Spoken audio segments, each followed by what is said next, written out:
Since you don't know me and my capabilities, I thought it would be helpful to explain a business problem I've solved in the past. This case explains how a creative marketing strategy can drive significant financial results. The business problem my company was facing was what to do with a new product size expected to cut company revenue by 25%. First, let me take a minute to explain the product. It will help you understand the actions I took better. Peritoneal dialysis treats patients who have lost kidney function.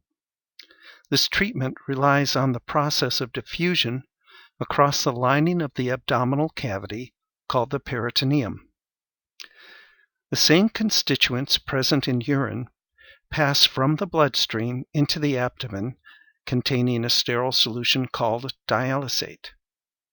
After a fixed time period, termed the dwell time, this solution, full of toxins, is drained out and a fresh bag of dialysate is reinfused into the body. Patients normally drain and infuse dialysate 4 times per day. This fact explains why our company was in such a dilemma. The new container size would allow patients to get nearly the same treatment dose with 3 containers rather than 4. You may ask why any company would consider this. Well, the company knew that patients became burned out doing 4 bags per day, and there was thought that moving to 3 bags would reduce burnout. As a result, patients would stay on the therapy longer, and we could sell more products. Our revenue per patient would decline, but total revenue would increase. The company was resigned to this scenario, and I, as the new kid on the block, was assigned responsibility for developing the launch plan for this dog product. Being a bit of a rebel, I was not convinced that this product strategy should be carried out, so I searched for alternatives. 2 facts led me to identify a new marketing strategy. First, the current dose of dialysis had been based on 70-kilogram patients, relatively small people. Since patients, especially in the US, tended to be bigger, it made sense to me that a larger dose of dialysis may be needed to meet the original therapy dose estimates. Second, a different form of dialysis, which used a machine to infuse dialysate overnight, had shown that patients could tolerate larger infusions while sleeping, and that this resulted in higher toxin removal.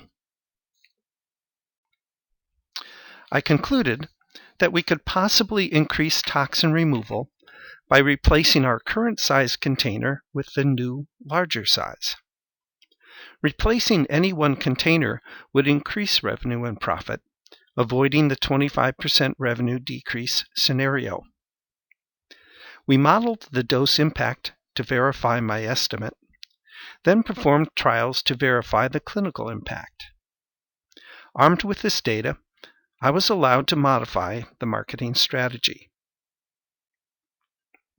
We launched the product as a replacement for the smaller container, especially for larger patients and for use while sleeping.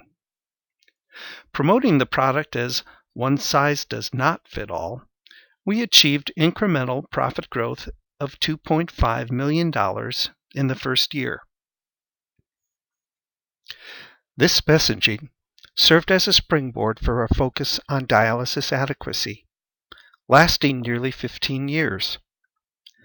Numerous papers were published, kinetic models were designed to appropriately calculate dose for individual patients, and new products for delivering higher doses were developed, resulting in an estimated incremental profit contribution of $500 million to the corporation.